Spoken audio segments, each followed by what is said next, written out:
챕터 1 다 불러드릴게요. A, B, C, D인데 1, 2, 3, 4로 불러드려야지 더 좋더라고요. 네. 아니에요? 네, 제가 한국 사람이라 B, D가 잘 헷갈려요. 그래갖고 1, 2, 3, 4로 하시면 그게 A, B, C, D라고도 그러셨죠? 네.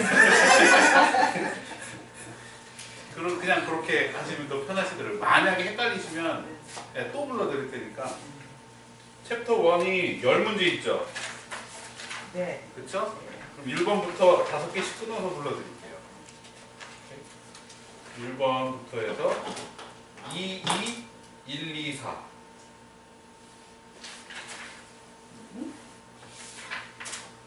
이거를 좀 2, 2, 1, 2, 4. 2, 2, 1, 2, 4.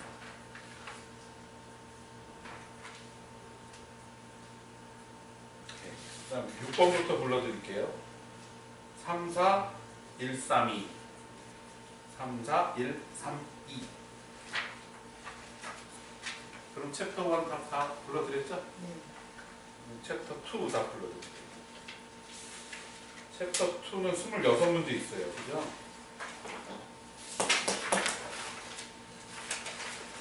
자, 1번부터 불러드립니다. 1, 2, 3, 2, 4. 1, 2, 3, 2, 4. 그 다음 6번이요. 3, 1, 4, 4, 1. 3, 1, 4, 4, 1.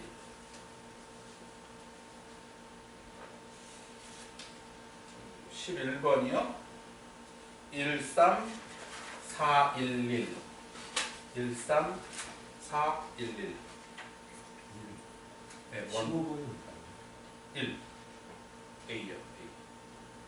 15번에 A. 1번. 그 다음에 16번부터요. 3, 2, 2, 4, 2. 3, 2, 2, 4, 2.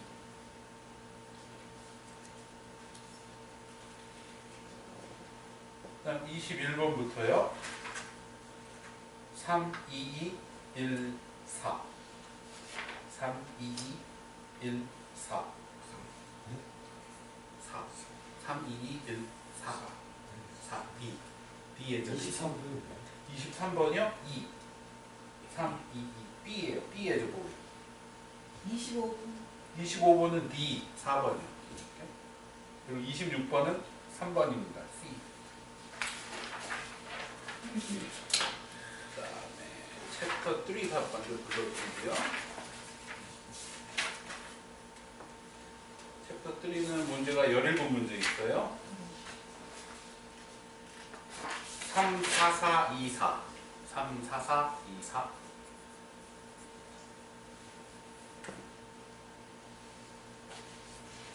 그 다음 6번부터 불러드립니다.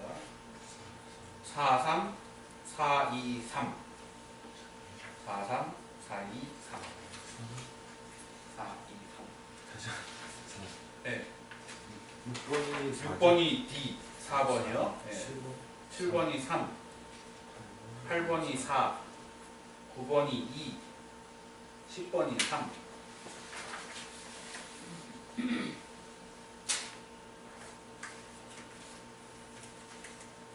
11번부터 불러드릴게요. 4, 3, 1, 2, 3. 4, 3, 1, 2, 3. 16번, 17번은 4, 2. 4, 2. 그 다음에 챕터 4는 문제가 많았죠. 27문제 있었어요. 1번부터 불러드립니다. 2, 1, 3, 1, 2. 2, 1, 3, 1, 2. 6번부터요.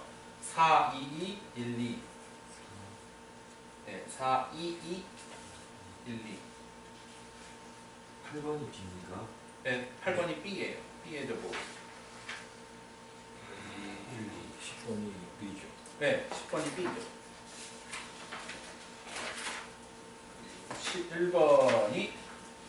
11번부터 불러드려요.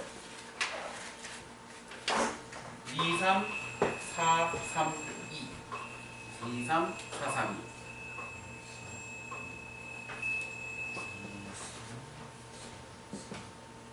2. 네. 수업 들어갑니다. 수업 들어오셨어요? 네.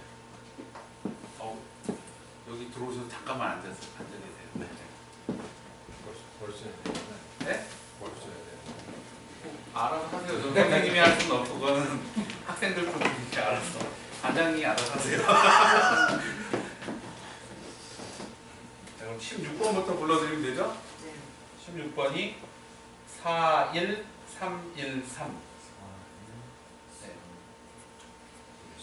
네, 4, 1, 3, 1, 3. 그다음 21번부터 잠깐만요. 괜찮습니다. 8번이 C고요. 네, 18번이 C 맞아요. 19번이 A고요. 19번이 A고요. 다 맞추셨네요. 축하합니다. 네, 21번부터 불러드릴게요. 20번은 뭐였어요? 20번은 C. 네. 자, 21번부터 불러드릴게요. 22, 4, 3, 4. 22, 4, 3, 4. 그 다음 26, 27은 11, AA.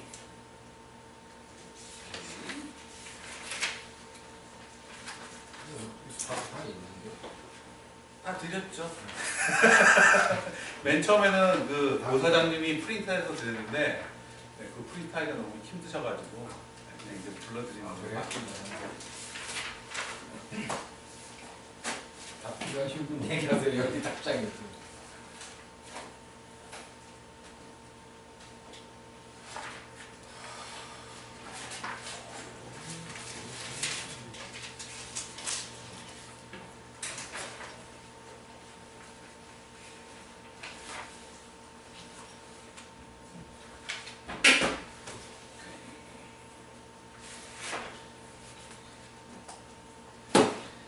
되고요. 네. 볼펜 드릴게요. 있습니다. 있으세요? 네. 네, 그 필리는 먼저 해주세요. 네. 일단 챕터 5 끝나고 제가 그거 받을 테니까요. 네, 천천히 하셔도 돼요. 네. 자, 숙제하시다가 궁금하신 거 풀어봤어야죠, 그죠? 괜찮습니다. 계속 네, 언젠가 꼭 풀어보십시오. 왜냐하면 문제라는 저는 오히려 많이 권해드리는 게 공부를 많이 하는 것보다 문제를 더 많이 푸시는 게 더 좋습니다. 네, 그래서 문제를 많이 푸시다가 이 문제에 해당되는 걸 텍스트북에 가서 찾아보시는 게 오히려 머릿속에 더 잘 들어오시는 또 하나의 방법일 수도 있어요. 그건 스타일이니까 네, 뭐 누가 옳고 그런 문제가 아니라 그 대신 문제에 익숙해지시는 게 더 중요한 것 같아요. 왜? 저희는 100점 맞으려는 게 아니라 70점 맞습니다. 그거 잊지 마세요. 여러분한테 90점을 맞았다고 해서 금딱지 라이센스가 가는 게 아닙니다. 똑같은 라이센스가 가요. 70점을 맞은 분이나 90점 맞은 분이나 똑같은 라이센스가 가고 똑같은 일을 할 수가 있습니다. 그러니까 거기에 너무 의식하시거나 너무 욕심부리지 마시고 내가 70점을 맞기 위해서 무엇을 더 채워야 되는지만 자꾸 찾아가시면 돼요. 이 많은 챕터 중에서 한 번만 들어도 머릿속에 딱 컨셉이 들어오는 챕터가 있을 거고요. 아무리 들어도 이게 뭔 말인지 모르는 챕터도 있을 거예요.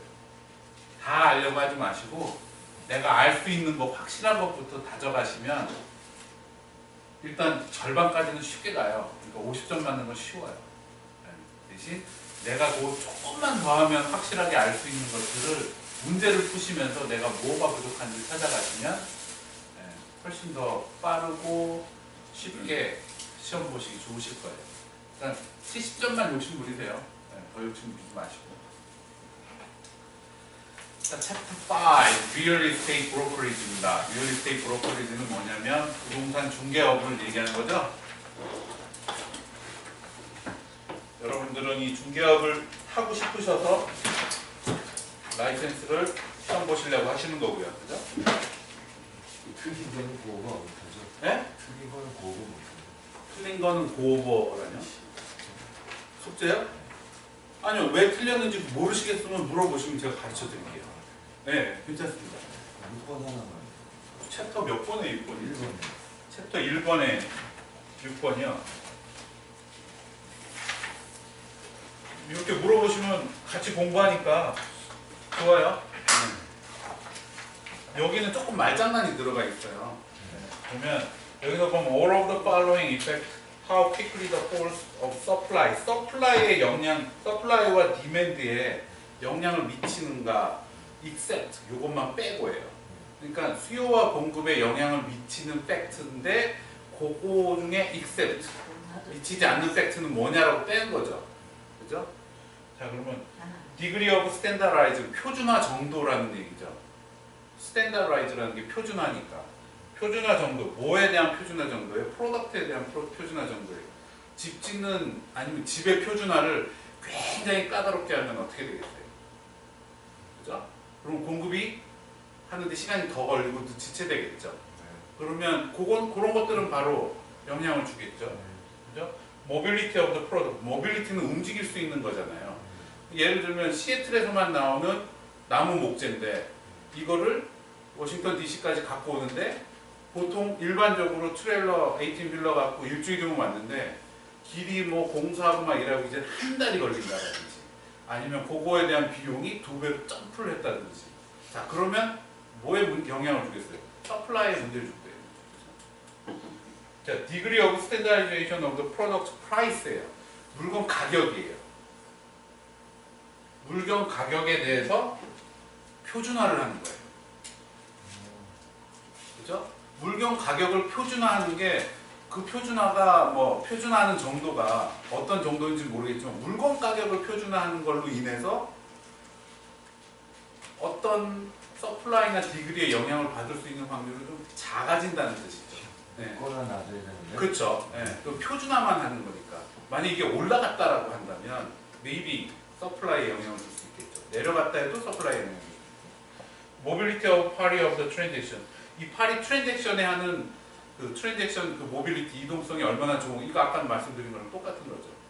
이동성이 영향을 줄 수가 있는 거죠. 서플라이나 디맨드에. 그래서 가장 나쁜 거는 except에서 C가 되는 거예요. 그러니까 이런 얄팍한 장난들이 좀씩 있어요. 근데 컨셉만 분명하게 하시면 아 이게 말장난하는 거라는 건 금방 알 수 있어요. 이게 익숙해지시는 문제니까 겁내지 마시고 또 이렇게 자꾸 물어보시면 같이 문제 풀면서 방법을 찾아가니까 네, 괜찮습니다. 그러니까 숙제 되도록 많이 하시고 모르는 질문 많이 해주시면 좀 늦게는 끝나겠지만 공부는 다 하실 수 있어요. 자, 부동산 중개업에선 제일 첫 번째 뭐가 있을까요? Real estate broker가 있겠죠. 브로커는 a person licensed to buy, sell, exchange or lease real property. Real property는 저번 시간에 다 공부하신 거죠? 네. For others and to change a fee, to charge a fee for this service예요. 얘를 브로커리즈는 중개업을 하는 사람입니다. 가운데에서 이 사람과 이 사람을 데리고 와서 서로 필요한 것들을 사고 팔게 해주는 걸 가운데서 중개해주는 사람이고 사거나 팔거나 교환하거나 렌트하거나 이런 것들을 해주고 그거에 대한 커미션이나 아니면 그거에 대한 fee, 그 서비스를 해준 거에 대한 대가로 그걸 받는 사람을 리얼 에스테이트 브로커라고 합니다. 그래서 여러 가지 형태로 존재할 수가 있어요. 첫째, 제일 먼저 아셔야 될 거는 여러분들은 지금 이런 프린터 갖고 있으면 여러분 일단은 다 보셨을 거예요. 아파트 렌트를 해도 리스 계약서를 보셨을 거고 집을 사시던 집을 팔았던 매매 계약서는 한 번씩 보셨을 거예요. 자, 집을 사던 팔던 매매 계약서를 보셨으면 거기에 보면 다 써져 있고 빈칸만 있죠. 네. 그 써놓은 것들은 누가 썼냐면 여기 버지니아 제너럴 어토니들이 다 쓴 거예요. 변호사들이 다 쓴 거라고요. 이 버지니아 법에 따라서 매매는 이렇게 돼야 된다고 다 썼어요. 대신 채워줄 수 없는 건 있죠. 뭐 언제 이하 계약서를 썼냐 데이트만 하고 밑줄 쫙 빈칸 있고 누가 사느냐, 바이어 밑줄 쫙, 바이어 이름 적으면 되고요. 프로퍼리 애드레스 밑줄 쫙, 그럼 프로퍼리 애드레스 적으면 되죠. 달라지는 내용만 빼놓고 다 계약서에 써져 있거든요. 그러면 그 계약서에 빈 칸만 저희가 채워야 돼요. 그 정보만 채워 넣는 거지 이 계약서의 텀을 바꾸는 건 못하는 거예요. 그 텀을 바꾸는 건 법적으로 강제력이 있기 때문에 그 텀을 바꾸는 거 우리 마음대로 바꿀 수는 없죠. 대신 블랭크 어덴덤이라고 있어서 우리가 뭔가 이렇게 적을 수 있는 건 있어요. 그렇지만 항상 그게 법적인 효력이 있는지 없는지는 변호사가 감수해야 돼요. 일단 빈 칸만 채우고 거기에 대해서 내가 이 법에 대해서 이 계약서에 대해서 설명은 해드릴 수가 있지만 이건 요거에 관한 얘기입니다. 이거에 관한 얘기입니다라고 설명은 해드릴 수 있지만 이게 법적으로 이걸 어떻게 됩니다. 어떻게 된다고 법을 컨설팅 해드릴 수는 없어요. 그리고 이런 계약서들은 여러분이 내신 세금으로 변호사들이 다 미리 만들어 놓은 거예요. 절대 변호사 흉내 내지 마세요. 세금 관계 물어보면 변호사한테 물어보세요. 법적인 거 물어보면 변호사한테 물어보세요.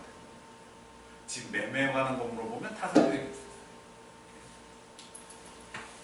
그러면 이 퍼스트 리얼티라는 게 오사장님하고 여기 계시는 프린서플 브로커가 이 퍼스트 리얼티의 프린시플 브로커고요. 그 밑에 세일즈 퍼슨들이라고 라이센스 갖고 있는 분들이 다 세일즈 퍼슨이죠. 그래서 여러분들 라이센스는 어떤 라이센스? 리얼 에스테이트 세일즈 퍼슨 라이센스. 그럼 세일즈 퍼슨은 퍼슨 라이센스 투 퍼폼 리얼 에스테이트 액티비티. 이 리얼 에스테이트 액티비티를 할 수 있도록 라이센스를 갖고 있는 사람이고요. 이 사람은 오사장님도 얘기했지만 behalf of licensed real estate broker예요. 브로커를 대신해서 액티비티를 해주는 거예요. 자, 왜 이런 시스템이 생겼을까요? 라이센스는 시험 패스하면 다 주잖아요. 그죠? 근데 이 라이센스를 다 케어할 수가 없어요. 스테이트가. 그러면 이 라이센스를 케어하기 위해서 라이센스 스테이트에서는 버지니아에서는 프린시플 브로커를 케어해요. 오케이? 그러면 이 프린시플 브로커들이 그 밑에 있는 세일즈 퍼슨들을 케어해요. 그런 식으로 내려와서 이 세일즈 퍼슨들이 관리되고 법적으로 나쁜 일 못하게 하고 퍼블릭 보호하고 이런 일을 하게 하는 거예요. 그래서 브로커는 세일즈 퍼슨의 모든 트랜잭션에 대해서 책임을 져야 됩니다. 그리고 커미션은 꼭 브로커를 통해서만 지급됩니다.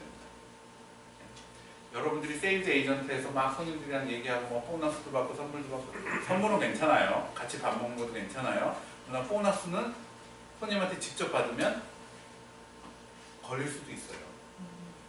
네. 왜냐하면 내가 나한테 들어오는 돈은 다 브로커를 통해서만 들어와야 돼요. 이게 왜 또 그러냐면 예를 들면 이 손님이 나한테 세일즈 퍼슨이 나한테 보너스로 500불 줬단 말이에요. 그리고 이 손님이 자기 개인 텍스 보고할 때 나 리얼 에스테이트 에이전트한테 500불 줬다고 비즈니스 익스펜스를 빼버렸어요. 그렇죠? 그러면 나는 500불을 받았다고 인컴을 잡아야 될 거 아니에요. 네. 근데 나는 잡을 수가 없다고요. 왜냐면 브로커를 통해서 들어온 돈이 아니면 나는 인컴이 아니에요. 1099이 안 나오니까. 네. 그러니까 어떤 그런 세금 와이즈지 뭐 이런 거를 통해서 를 위해서라도 커미션 꼭 브로커를 통해서만 받아야 합당한 원입니다. 받아서 가져가셔도 되는 돈, 디파짓 해도 되는 돈. 세금 탈루가 안 되는 돈이 되시는 거예요. 이렇게. 자, 그래서 이 세일즈 펄슨은 이 브로커 회사 밑에서 필린업 해가지고 같이 일하는 세일즈 펄슨이 있는데 두 가지 형태로 존재할 수가 있어요. 인플로이, 종업원 형태로 존재할 수 있고요. 인디펜던트 컨트랙터, 개인 계약직 될 수 있습니다. 자, 그러면 인플로이는 정규직이고요. 인디펜던트 컨트랙터는 비정규직이에요. 그죠? 계약으로 만나니까. 근데 거의 대부분의 세일즈 펄슨은 인디펜던트 컨트랙터입니다. 오케이? 그럼 요거에 대한 차이를 아시면 좋은데 일단 비즈니스 해보신 분들은 아시고 아니면 어디 가서 일을 해보셔서 페이책 받아보신 분들은 아시죠? 인플로이가 되면 W2를 받으세요. 그죠?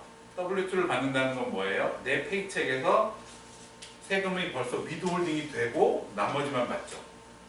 오케이? 그리고 만약 인플로이라면 인플로이라면 뭐가 필요해요? 월 컴펜세이션 같은 거 필요해요. 산재보험 들어가 있어야 되겠죠. 인플로이요. 그죠? 이런 것들이 인디펜던트 컨트랙터라면 뭐예요? 네. 나한테 돈을 주거나 뭐 할 때 세금 위드홀딩이 없어요. 내가 일단은 그로스로 다 받아요. 그리고 거기서 내가 비즈니스 익스펜스 빼고 세금 보고를 하는 거예요. 내가 각자. 그러니까 인디펜던트 컨트랙터는 받는 폼이 W1099이죠. 1099. 그 차이가 있습니다. 그거에 대해서 설명드릴게요. 안녕하세요. 인플로이는 뭡니까? 일단 종업원이니까 어떻게 해야 돼요? 인플로이어가 시키는 대로 해야 돼요. 그죠? 고용주가 시키는 대로 해야 돼요. 그러니까 follow rule governing such matter as working hour. 워킹 아워가 있겠죠. 9시에 출근해라, 5시에 퇴근해라. 뭐 하라는 대로 해야 되죠. 그 다음에 오피스 루틴이 있을 수 있고, 어텐던스에 세일즈 미팅에 참석해라, sign of sales terms and advance to dress code. 자, 출근할 때는 와이셔츠에 넥타이에 수술 입고 출근해라. 뭐 이런 거 시키면 다 해야 되죠. 그렇죠? 그리고 broker is required by a federal government to withhold social security tax and income tax from compensation tax on wages paid to one or more employees as defined by state and federal law. 자, federal law, state law에 따라서 tax withholding은 다 해야 되고 그 tax withholding 한 거를 또 IRS에 계속 보고해야 될 의무가 있죠. 그렇죠? 자, 그리고 employee는 might receive benefit. benefit 받을 수 있어요. insurance, health insurance. 그다음 profit sharing plan and workers compensation. 이런 것들을 다 받으면 인플로이예요. 근데 인디펜던트 컨트랙트는 개인적으로 계약이 된 거잖아요. 그러니까 independent contractor operate more independently than an employee. 인플로이랑 상관은 없고 일단 브로커의 거버링은 받아요. 슈퍼바이징은 받아요. 그렇지만 수 입고 오라 그런다고 제가 왜? 안 입고 와도 돼요. 네? 나한테 돈 주는 거 아니잖아요. 내가 수입 입으면 나한테 돈 줘요? 아니잖아요. 그죠? 브로커가 전체적인 관리는 하지 않지만 하나하나 일을 정해서 시키지도 않아요. 내가 손님을 만나고 내가 집을 팔고 내가 집을 리스팅을 하고 내가 집을 렌트를 하고 그거에 대해서 가이드라인만 지켜주면 나한테 뭐라고 간섭 안 해요. 몇 시에 와서 출근하라는 얘기도 안 하고 몇 시에 퇴근하라는 얘기도 안 하고 미팅에 꼭 참석하라는 얘기도 안 하고 대신 no special office hour, no phone duty. 아무 듀티가 없죠. 대신 어떤 건 있겠어요? 인디펜던트 컨트랙터니까 그 컨트랙에 계약된 내용은 지켜줘야 되겠죠. 네? 브로커랑 세일즈 퍼슨이 계약한 내용은 지켜줘야 되겠죠. 그래서 뭐 예를 들면 뭐 매달 있는 미팅은 안 나와도 되는데 상반기에 있는 총 미팅과 하반기에 있는 총 미팅은 참석해야 된다고 적혀 있으면 그건 나가야죠.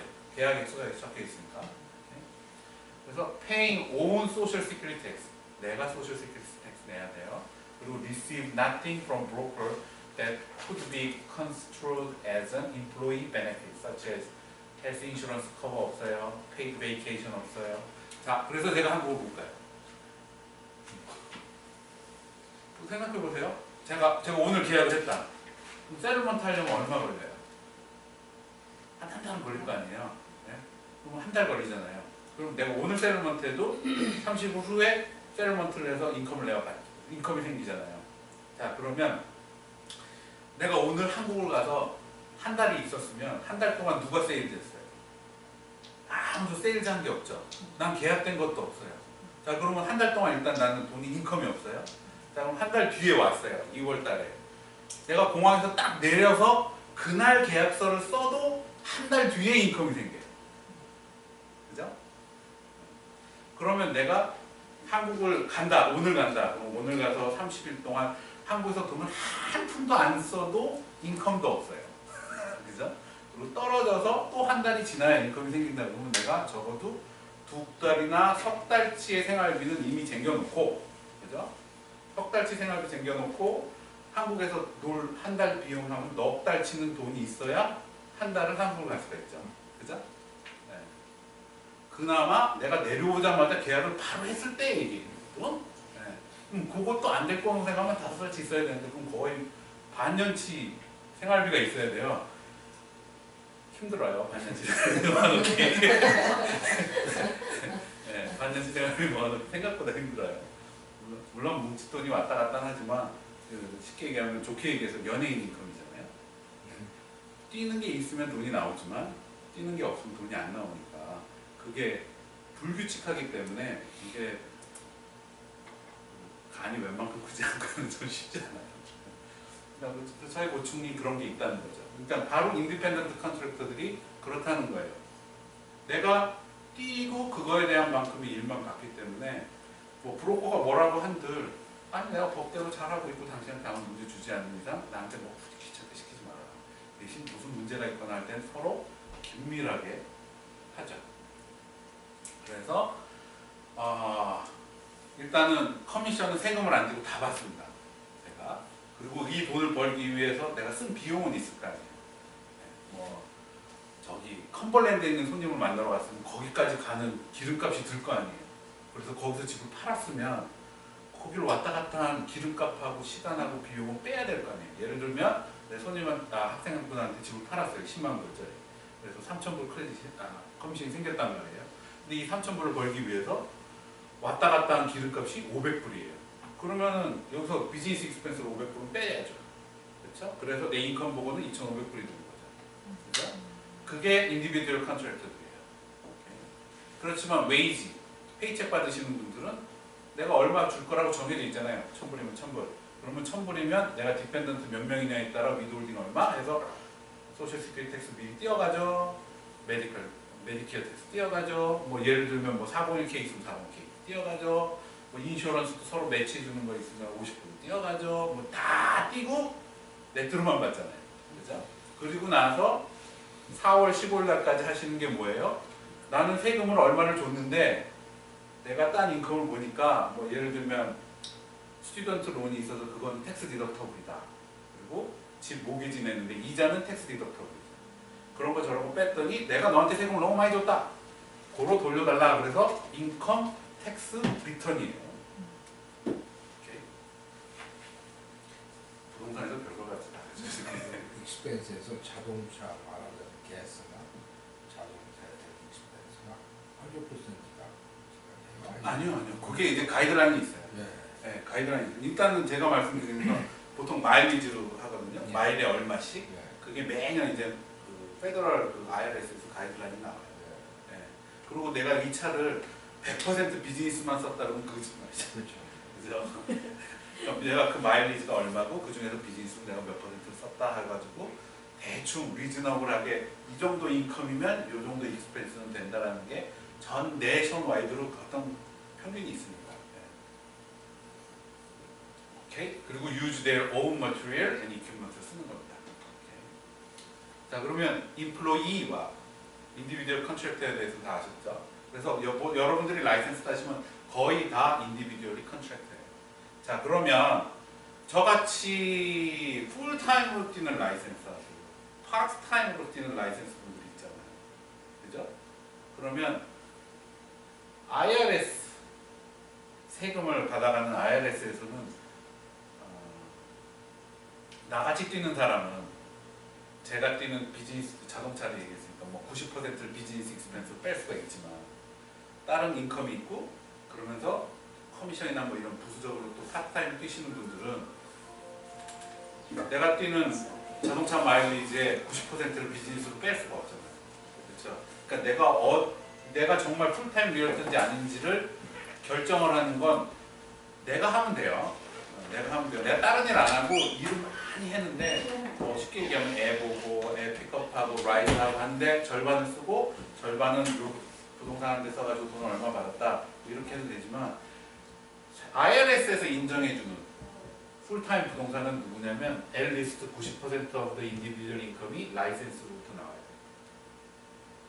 무슨 말씀인지 아시겠죠? 내 인컴의 90%가 커미션이어야 돼요.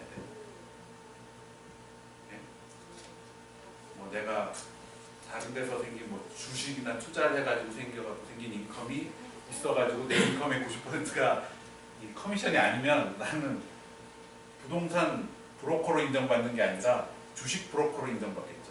네. 무슨 말씀인지 아시겠죠? 그러니까 내가 어떤 직업을 갖고 있느냐에 따라 달라요. 저 같은 경우는 예를 들면 제가 컴퓨터를 사면 이거 비즈니스 익스펜스예요. 왜? 나는 100% 인컴이 커미션에서 오니까요. 그죠? 근데 파트타임으로 50%만 있는 분이 컴퓨터를 사면 그게 비즈니스 익스펜스라고만 볼 수는 없는 거죠. 그죠? 그리고 제가 차를 사면 이건 비즈니스 익스펜스가 돼요. 왜? 나는 차 없으면 일을 못하니까요. 제 자금이. 그죠? 그렇지만 라이센스 갖고 있더라도 인컴이 90%가 안 되고 뭐 10%, 20% 되시는 분들은 차 없어도 일할 수 있는 게 아니에요. 주식 프로파일인데 집안에 컴퓨터만 있어도 되죠. 그죠? 그러니까 그런 것들에 대해서 설명해 드리는 거예요. 인디비주얼 컨트랙터라서 퀄리파이드에서 IRS에서 라이센스로 인정을 받으시려면 적어도 90%의 인디비주얼 인컴이 라이센스부터 들어오셔야 된다. 그리고 둘째, 리튼 컨트랙이 있어야 돼요.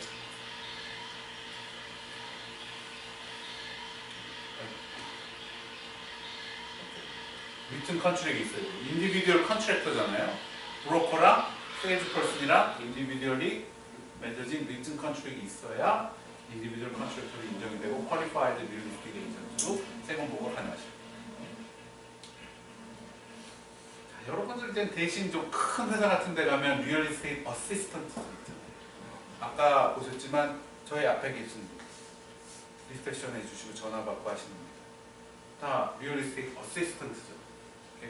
자, 이분들은 뭐 오피스 매니저도 할 수 있고 마케터도 하고 오르거나이즈, 퍼실리 뭐 다 여러 가지 다 할 수 있는데 이런 분들은 라이센스 없어도 돼요. 네. 리얼 이스테이트 브로커 오피스에서 일한다고 해서 다 라이센스 있을 필요는 없어요.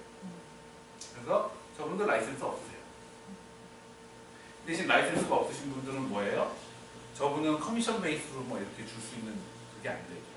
저분은 인플로 2로 해서 매주 아니면 바이위클리 페이첵을 받아가시는 거예요. 그 다음에 인터넷. 요즘에 그래서 리얼리스테이트 브로커리지를 하는 데 있어서 인터넷이라는 게 없으면 안 되는 수단이 되어버렸죠. 제일 많은 게 뭡니까? MLS. 저희가 여기서 얘기하는 MRIS가 그래요. 여기서는 메트로 리저널 인포메이션 서비스 그래가지고 MLS가 있고 뭐 다른 거 많죠. 진로우.com, 리얼터.com, 트루리아.com, 뭐 레드핀.com 다 거기에 나오는 인포메이션들이 어디서 나와요? 저희가 쓰는 이 MLS에서 나와요. 처음에 그것 때문에 맨 처음에 이제 인터넷 할 때 문제가 됐던 게 뭐냐면 자, 저희 라이센스 하는 사람들이 이 집이 나왔습니다 하고 데이터를 MLS에 올리죠. 그러면 그 MLS에 올린 것들은 저희들만 쉐어하거든요. 왜냐면 저희는 돈을 내니까. 네, 서로 돈을 내니까 쉐어하는데 예를 들면 진로우가 나도 그거 보고 싶어 그러고 돈을 냈어요. 회원으로 가입을 했어요. 그러고서는 그 정보를 다 빼가지고 진로우.com에다 빵 터뜨리고 거기에 광고 올리고 막 수익 버는 거예요. 그러니까 MLS에서 야, 네가 돈 버는 이유가 다 나 때문인데 그럼 나하고 뭔가 쉐어해야 되지 않냐 뭐 이런 서로의 좀 갈등들이 있었어요. 왜냐하면 정보는 내 건데 돈은 제가 벌잖아요. 그죠? 그래서 생긴 게 블랭켓 팝아웃이에요. 블랭켓 팝아웃이라는 게 뭐냐? 내 리스팅을 다른 에이전트들이 다른 웹사이트에 사용하지 못하게 하면 예를 들면 MLS가 진로우에 사용을 하지 못하게 하면 진로우에 올라온 리스팅은 내가 올릴 수가 없어요. 무슨 말씀인지 아시겠죠? 자기 리스팅을 다른 에이전트들이 다른 웹사이트에 사용하지 못하게 하면 나도 다른 사람의 리스팅을 내 웹사이트에 올리지 못한다. 똑같은 거예요. 너 내 거 올리지 마. 대신 나도 너 거 안 올려. 오케이? 우리는 서로 낭낭이야. 그렇게 되는 하는 거고 대신 반대도 있을 수 있죠. 너 내 거 올려. 왜? 나는 인터넷에 포스팅이 돼가지고 일단 마케팅이 많이 되는 게 난 좋으니까. 더 많은 사람이 내가 올린 집을 알는 게 더 좋으니까 너 내 거 올려. 그렇게 했으면 대신 너가 내 거 올릴 거면 나도 너 거 올려. 서로 자기 것을 올릴 수 있게 하면 다른 브로커에 올릴 수 있게. 요게 블랭킷 팝아웃이라는 처음이에요. 그래서 만약을 대비해서 웹사이트에 올린 모든 리스팅은 정보를 주기 위한 거라고 문구를 꼭 올리면 돼요. 그리고 어떤 이유로 내용이 바뀔 수 있다는 것을 꼭 적어주시고 법적으로 나는 이 인포메이션이 accurate, 정확한지 안 한지 나는 그거에 대해서 확인하지 못한다. 고로 당신이 확인하라. 나는 저쪽에서 올라온 인포메이션만 올려놨을 뿐이다. 그래서 가끔씩 정크 메일이 오던 뭘 오던 그러면 그 밑에 뭐라고 잔잔하게 막 써있죠. 네. 그런 것들도 이런 내용이 적혀 있는 것도 많고요. 또 특히 CPA나 변호사들이랑 이메일하면 한 줄 써놨는데 밑에 디스크로저는 이만큼이야. 네? 그래서 막 메일이 겹치면 한 줄 읽는데 한참 페이지 다운되고 뭐 이런 게 있는데 이런 것들을 다 이렇게 적어놓은 거예요. 자기 이메일. 그 다음에 이메일은 가장 효율적인 의사소통 방법으로 널리 유포되고 있죠. 요것만 할 때도 옛날이죠. 네, 유포되고 있는 게 아니라 이거 아니면 요즘 의사소통을 못해요. 저희 필드에서. 네. 이분 전화도 요즘엔 힘들어요. 전화를 하면 sorry I cannot answer your phone. 그러면 문자 써야 돼요. 네. 이메일 해야 되고. 네, 이메일 그리고 제가 맨 처음 시작할 때만 해도 계약서는 그래도 좋아졌다고 팩스로 왔다 갔다 했어요. 팩스로. 근데 여러분들 팩스로 여러 번 왔다 갔다 하면 네, 요 새끼 손톱만 했던 글자가 엄지 손톱만 해져요. 그리고 읽을 수가 없어서 까매지고 점만 나오고 막 이러거든요. 그런 불편함이 있었는데 이제는 어느 순간부터 이메일로 오기 시작하는 거예요. PDF 파일을 해가지고 어태치. 이메일 없으면 요즘에는 안 되죠. 대신 옛날엔 핑계가 많았죠. 팩스 머신이 고장났다, 종이가 없다, 인성이 안 보인다. 네, 컴퓨터 없다 그러면 난 너랑 일 안 한다. 뭐 이런 그렇게 됐고 지금 스마트폰이 있으니까 이메일 보냈다 그러면 보내자마자 하면 띵 나오잖아요. 나 못 받았는데 뭐 이런 말 할 수가 없어요. 이메일을 오픈 안 했다. 이메일 오픈할 시간이 없었다. 지금 전화 받는 시간에 해야지. 뭐 이런 사람이 있죠. 하여튼 이제는 점점 더 꼼짝마예요. 그리고 손님들하고도 이 데이터를 많이 쉐어할 수 있기 때문에 손님들도 더 많은 정보를 갖고 있으니까 오히려 문신할 수 있는 폭이 더 작아요. 대신 작은 대신 더 편해요. 알지 않냐고 내가 할 수 있는 게 아무것도 없잖아요. 지금 당장 되는 거 다 아니까. 모든 사람. 그리고 인터넷 어드버타이징도 일종의 광고 중에 하나예요. 그래서 모든 인터넷 광고에는 에이전트 이름, 왜 이런 게 들어가죠? 왜 라이센스를 받죠? 우리를 위해서가 아니라 퍼블릭을 위해서예요. 이 집을 사고 팔고 저희 중개업을 이용하는 대중들을 위해서 저희의 이름과 사무실 주소와 회사 이름은 꼭 들어가야 됩니다. 그리고 피지컬 오피스가 이렇게 있어야 돼요. 사람들이 올 수 있는. 그리고 자기가 브로커인지 세일즈퍼슨인지 꼭 명시해야 되고 리스팅에 브로커 이름이 없이 내 이름만 들어가면 안 돼요. 왜냐? 내가 필링업한 브로커가 있어야 그 브로커가 날 관리하는 걸 알고 있기 때문에 나만 이름 들어가면 안 되고요. 모든 리스팅은 액츄얼, 실질적인 리스팅이에요. 한국일보 보면 전화하면 그분이 없는데요. 여러분 전화번호하고 이름 알려주시면 전화 드릴게요. 에이전트가 전화하면 죄송합니다. 그 집이 막 나갔습니다. 그러면서 그거랑 비슷한 다른 집을 보여드릴게요. 원래는 안 되는 거예요. 근데 저희가 워낙 마이너리티니까 그리고 저희 한국 분들이 그럴 수도 있지 하고 신고를 안 하니까 그렇게 프랙티스 하시는 에이전트 분들이 있는 거예요. 그리고 어떤 때는 다른 사람의 리스팅을 갖고 와서 올리시는 분들도 있어요. 왜냐하면 나는 리스팅이 없으니까. 그럴 수도 있어요. 근데 그거가 실질적으로 걸리면 만약 제 리스팅인데 누가 자기 광고처럼 올렸다. 그럼 저는 내리라고 할 수 있어요. 왜냐면 당신 리스팅이 아니니까. 적어도 그걸 내려면 내 허락을 받고 내야죠. 그리고 내 허락을 받고 냈으면 나도 저 사람 리스팅을 올릴 수 있게 해줘야죠. 그죠? 오케이? 브로커 이름이 되는 건 그 사람 이름이에요? 아니, 이 퍼스트 리얼티. 저희 같으면 만약 제 이름이 샘킴이잖아요. 네, 샘킴 부동산 밑에 퍼스트 리얼티가 들어가야 돼요. 브로커 회사 이름. 그리고 아까도 얘기하셨다시피 이메일이라는 게 확산이 되고 그 다음으로 발전된 게 이겁니다. 유니폼 일렉트로닉 트랜잭션 액트예요. 쉽게 얘기하면 이메일로 왔다 갔다 하는 것도 법적으로 효력이 있다고 정해진 법이고요. 두 번째로는 이제 혹시 전자 사인 해보신 적 있으세요? 요새 뭐 거의 대부분 거죠. E-시그너처라고 일렉트릭 시그너처라고 해서 제가 만약 계약서 여러분이 집을 사신다. 그럼 제가 계약서를 만들어서 여러분 이메일을 쏴요. 그럼 여러분들은 보시고 오케이 하고 클릭 하면 여러분 사인이 띵띵띵띵 나옵니다. 내가 보고 이해했다 라는 마크가 딱딱딱딱 찍혀요. 그리고 그 사인을 내가 선택을 해요. 어토라이제이션을 주는 거죠. 그런 것들이 다 있습니다. 이제 그래서 옛날에는 제가 손님이 뭐 하나 예를 들면 30만 불의 집을 사고 팔기로 계약을 딱 해서 보냈어요.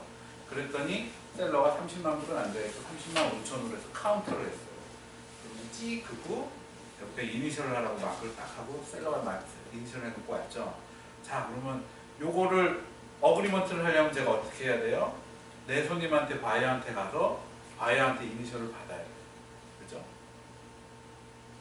근데 그 바이어가 컴벌랜드에 사세요. 이러면 힘들겠죠? 뭐 맨하탄에 사세요. 그럼 좀 힘들겠죠. 근데 봤더니 5시야. 아, 트래픽 타는 생각하면 이게 힘들죠. 요즘엔 이메일 보내면 이메일 받으셔서 틱하면 돼요. 얼마나 좋아졌을까요? 여러분 돈 보기 쉬워지셨어요. 저는 엄청 고생했어요. 그거에 대한 뭐입니다. 그래서 a contract cannot be denied. 거부될 수 없다는 거죠. It's legal effect just because an electric record was used. 이메일로 왔다 갔다 하고 PDF 폼으로 있다고 해서 deny 될 수 없다는 거예요. A record of signature cannot be denied. Its legal effect just because it is an electric format. 전자 사인을 했다고 해서 법적인 근거가 없다고 deny 될 수 없다는 거예요. 물론 아직도 직접 한 사인을 요구하는 데가 있습니다. 아직도. 그걸 저희는 그래서 wet signature라고 해요. 잉크가 들어가 있으니까 잉크가 마르지 않았어요. wet signature라고 해요. 만약 if state 뭐 빼면은 if a state law requires signature on the contract, an electric signature is sufficient. 만약 주법에서 wet signature가 필요하다고 한다면 안 돼요. 그다음 if a state law requires written record, an electronic record is sufficient. 그래서 이 이메일 왔다 갔다 하는 그 다큐멘트에는 certification 넘버가 다 적혀 있어요. 그래서 만약 그런 certification을 요구하면 줘야 돼요. 세틀먼트에서 버지니아는 wet signature를 요구합니다. 그러니까 dry settlement가 안 돼요. wet settlement밖에 안 돼요. 그러니까 사람이 실질적으로 파일을 들고 가서 카운티에 레코드를 해야 돼요. 오케이? 그게 왜 실질적으로 하는 거고, 메릴랜드는 드라이 세틀먼트가 돼요. 이메일로 해가지고 파일 해가지고 날리면 돼요. 그래도 레코드가 돼요. 그 차이가 뭐냐? 그게 되고 안 되고 차이는 뭐냐면 세틀먼트 날 계약 다 끝났어요. 아니 뭐 안 가셔도 상관은 없는데 메릴랜드는 세틀먼트 테이블에서 모든 양방이 합의하고 세틀먼트가 끝나잖아요. 나한테 책을 바로 줘요. 컴퓨터 책을. 왜? 이메일로 취직해가지고 다 너 보냈으니까. 오케이 세틀먼트 단. 너 다 끝났으니까 너 페이지 책 다 딱 줘요. 버지니아는 안 되잖아요. 세틀먼트가 다 끝났어요. 그럼 이제 로이어가 다음날 아니면 그날 오후에 카운티에 가서 등록을 해서 도장 꽝꽝꽝 받아놓고 와야 직접 가야 페이책을 쓸 수 있어요. 직접 가야 돼요? 아, 그건 로이어가 가죠. 페덱스로 보내는 게 아니고 나 직접 가야 돼요? 타이틀 컴퍼니에서? 네, 타이틀 컴퍼니에서 들고 가요. 사람이 직접 들고 가야 돼요? 네, 그래야 제일 빠르죠. 아, 물론 만세를 다 받나고 변호사가 직접 가요? 네, 가요. 들고요? 네, 변호사가 아니더라도 그 변호사 밑에 있는 클럭이라도 변호사 이름으로 해서 가야 돼요. 너 가야 돼요? 가야 돼. 아, 페덱스로 내는 건 붙일 수는 없고 붙일 수도 있죠? 붙일 수도 있죠. 그 타임 때까지 기다려야 된대. 네, 네. 붙일 수도 있죠. 붙일 수도 있는데 우리가 폴스 할 수는 없잖아요. 폴스 붙이거나 아니면 빨리 갖다 줘라 이렇게. 아니요, 폴스는 할 수 있습니다. 폴스는 할 수 있어요. 자, 그래서 사람이 가서 일단 그 클럭이 등록됐다는 도장이 찍혀야 돼요. 오케이? 찍히면 그 그걸 갖고 와서 내 커미션 책을 쓸 수 있죠. 오케이? 그래서 버지니아는 셀먼트를 하도 커미션 책을 못 받으세요. 다음날 레코드가 되고 그 다음에 이 로이어가 우리 브로커한테 페이첵을 보내줘야 내가 가지고. 네, 물론 메릴랜드도 내가 페이첵은 받지만 커미션 책은 받지만 나한테 주는 책이 아니라 브로커한테 주는 책이에요. 아까 보셨죠? 브로커를 통해서만 와야 된다고. 그럼 내가 뭐 디파짓 할수 없어요. 잘못된 것을 클리어가 되고 이렇게 또 그렇죠. 해주는 거예요. 네.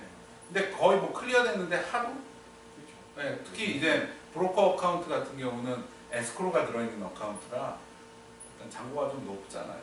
그러니까 뭐 어떤 뭐 예를 들면 저 같은 경우는 밴 메모리가 어마운트가 크니까 예를 들면 9,000불짜리 10,000불짜리 커미션 책을 넣었다. 뱅크 오브 아메리카는 넣으면 그날 저한테 100불 크레딧을 줘요. 나는 10,000불을 넣는데. 네. 그리고 일주일 안에 편지가 날라와요. 일단 5,000불은 줄게. 대신 이게 전체적으로 클리어 되려면 15일은 걸려. 그래요? 그럼 편지가 오더라고요. 아이고 다른 은행 아니요, 뭐 다른 은행은 어떤지 모르겠어요. 저 개인적인 경험. 좀 비슷해요. 네, 그래서 그러더라고요.